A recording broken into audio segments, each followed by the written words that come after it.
Even when you're part of an intergalactic race that has enslaved most of the known universe, the best stuff is still made in Japan.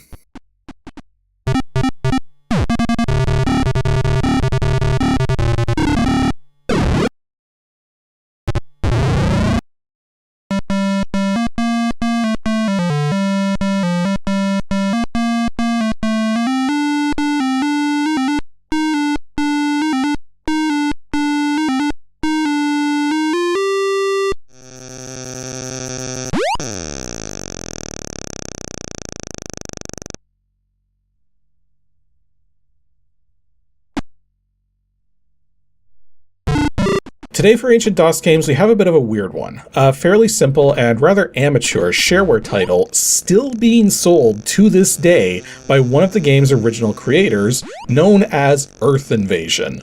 Though because there was a second, and completely unrelated, Earth Invasion game released the same year for Windows using the same style of gameplay, this game in particular is sometimes referred to as Zyphud Plasfox Earth Invasion, since, lo and behold, you ain't playing as the good guys in this one, with your task being to clear away Earth's defenses to allow your empire to conquer and enslave the planet. Now, let's be real for a moment, this game's kinda dumb. You're stuck on one side of the screen, shooting down waves of enemies with hardly any weapons to speak of on either side, and given when it came out, pretty much every console shooter was better than this one in every way possible.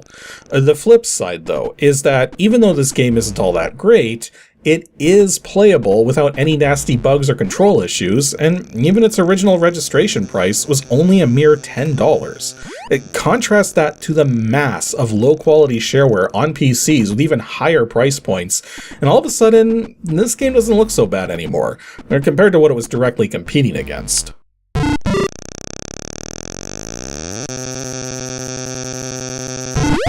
Earth Invasion was originally created by the two-man team of Éric Boutin and Christian Boutin under the business moniker of Oracle Software, renamed OSP not long following to avoid confusion with the Oracle systems way more people would have been familiar with, being released in 1993 as their very first shareware title, and is effectively a one-player 2D shooter. It only supports high-res EGA 640x350 16-color graphics and PC speaker sound, and as for its current release date, it's still shareware and still available for sale, though not individually.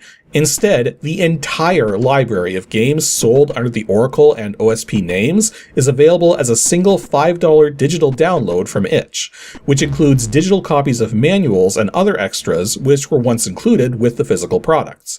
Though speaking of physical copies, they're pretty much non-existent by this point, and virtually impossible to find, as is quite common for shareware which is this obscure. Before we get to the actual gameplay, let's have Zyphud Plasfox himself explain the situation. I am Zyphud Plasfox, Emperor of the Yanchus and overlord of most of the universe. As you know, the Empire of Yanchus have expanded to all the known universes. But there is one race that refuse to be enslaved and are still fighting back. The humans. You have been chosen as our worst fighter pilot to open the road for us. You will make a suicidal attack to clean the path for our destroyers.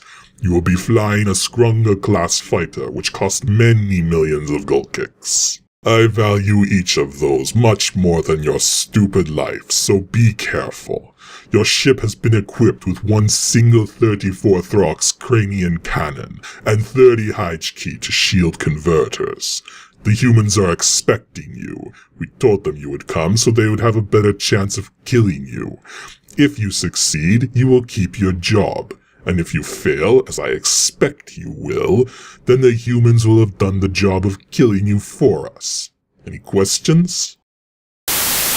So yeah, you're basically playing the role of a relatively worthless fighter pilot who needs to face off against the entirety of Earth's defense forces to clear a path for the Emperor's assault on Earth.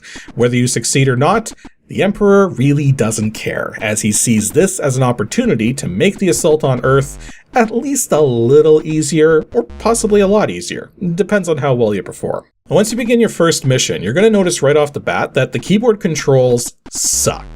Even though you only have 3 buttons, one to move up, one to move down, and one to fire your cannon, they don't auto-repeat, and instead work similar to the controls in a Sierra adventure game, whereby you press a direction to start moving in that direction, then press it again to stop.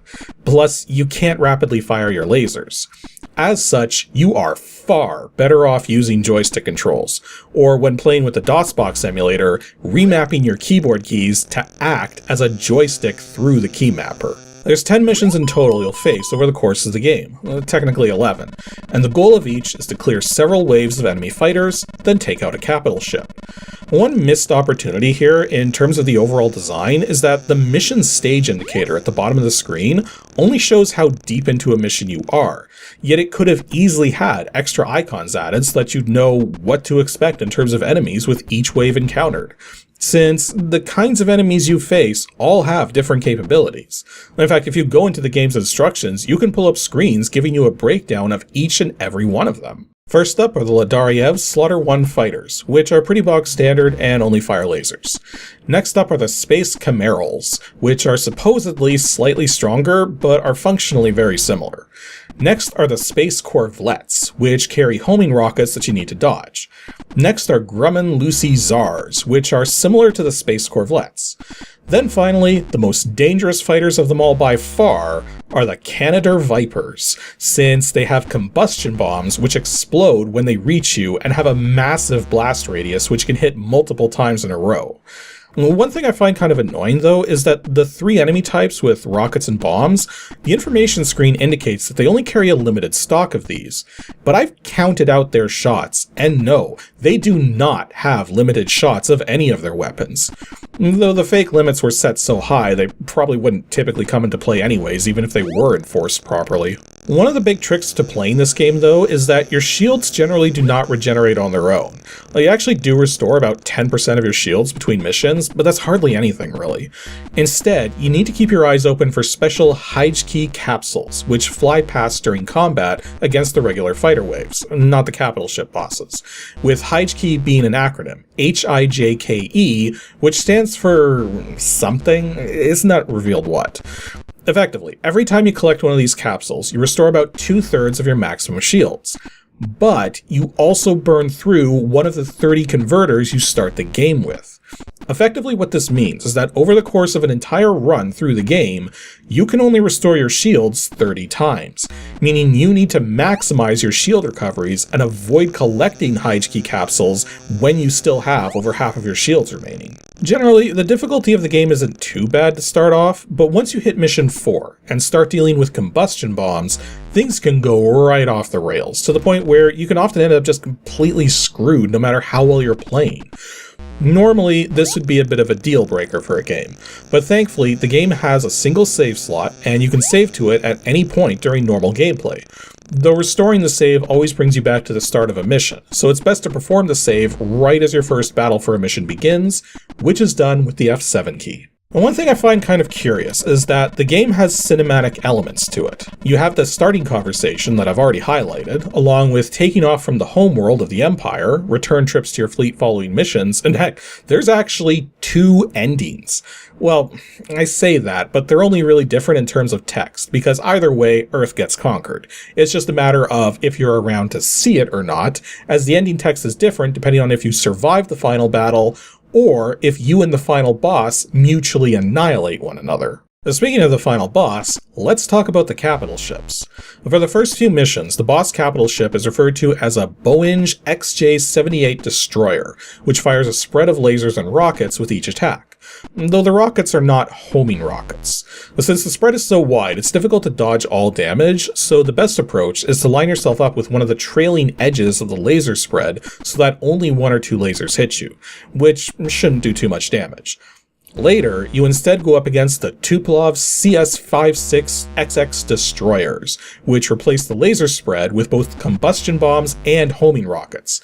But these weapons don't fire completely in sync with each other and become much easier to dodge the further you get into a battle as they get further and further out of sync.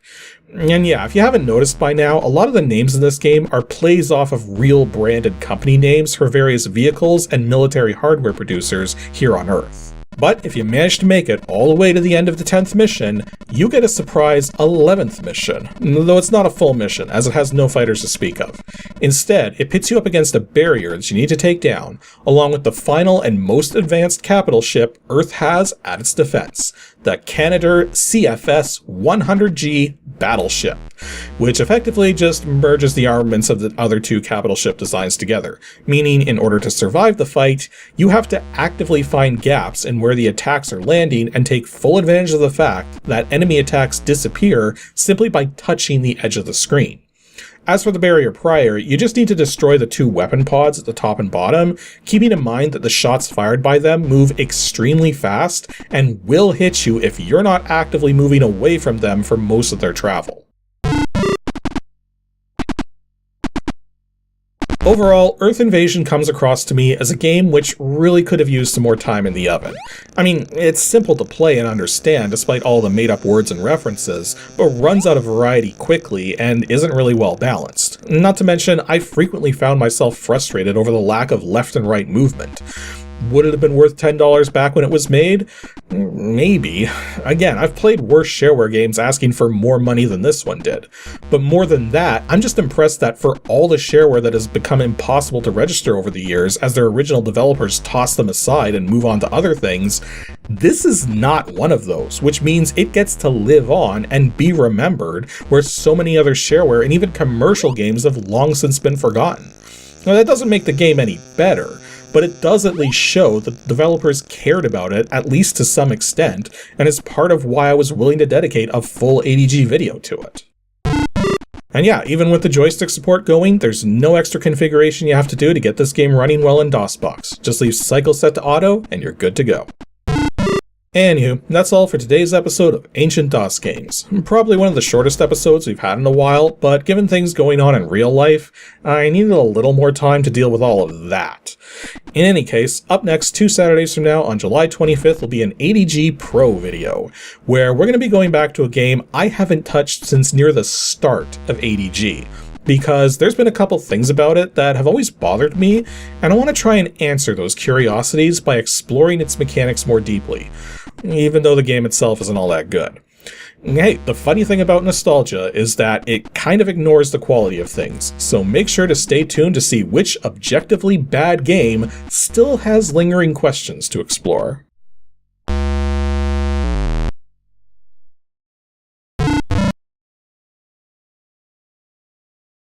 Thanks for watching. An extra special thanks to everyone supporting me on Patreon. Just $1 a month is all it takes to help keep these shows going, so please consider joining everyone you see here over at patreon.com/KASICK.